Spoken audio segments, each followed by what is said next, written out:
ঝিনাইদহের সিলিন্ডার গ্যাসের তীব্র সংকটে বিপাকে পড়েছেন সাধারণ ভোক্তারা। বিগত 4 দিন ধরে নেই কোনো সরবরাহ। এতে করে চাহিদা মেটাতে পারছে না বিপণনকারী প্রতিষ্ঠানগুলো। ঝিনাইদহ শহর থেকে বিস্তারিত জানিয়েছেন প্রতিনিধি ইমন হাসান। ঝিনাইদহে তীব্র গ্যাসের সংকট দেখা দিয়েছে। আমরা সকালে লাইভে দেখিয়েছিলাম যে ঝিনাইদহের বিভিন্ন খুচরা দোকানে ঘুরেছি আমরা, সেখানে বিক্রি হচ্ছে 1470 টাকা এবং কোথাও কোথাও বিক্রি হচ্ছে 1500 টাকা সিলিন্ডার 12 কেজির যেটা। ঠিক এই মুহূর্তে আমি অবস্থান করছি ঝিনাইদহের শেরে বাংলা সড়কের চুলাঘর নামক একটি গ্যাস ডিপোতে। আমরা এখানে এসে দেখেছি যে শত শত ফাঁকা সিলিন্ডার পড়ে আছে, সরবরাহ নাই। এই সরবরাহ না থাকার ফলে তারাও কিন্তু বেশি পরিমাণে সরবরাহ না করতে পারায় দোকানে কিন্তু সংকট। এই সংকট উপেক্ষা করে বেশি দামে গ্যাস কিনছেন ভোক্তারা।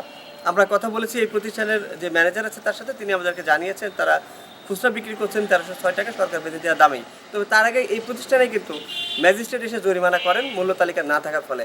কাজেই এরকম প্রত্যেকটা প্রতিষ্ঠানে যদি জরিমানা আরোপ করা হয় বা যদি মনিটরিং থাকে, সেক্ষেত্রে আসলে গ্যাসের দাম কিন্তু একেবারে নিয়ন্ত্রণে চলে আসবে বলে কিন্তু সাধারণ মানুষরা মনে করছেন। গত মাসে কিন্তু 1180 টাকা বা 1220 টাকা এই দামের মধ্যেই গ্যাসের সীমাবদ্ধতা ছিল।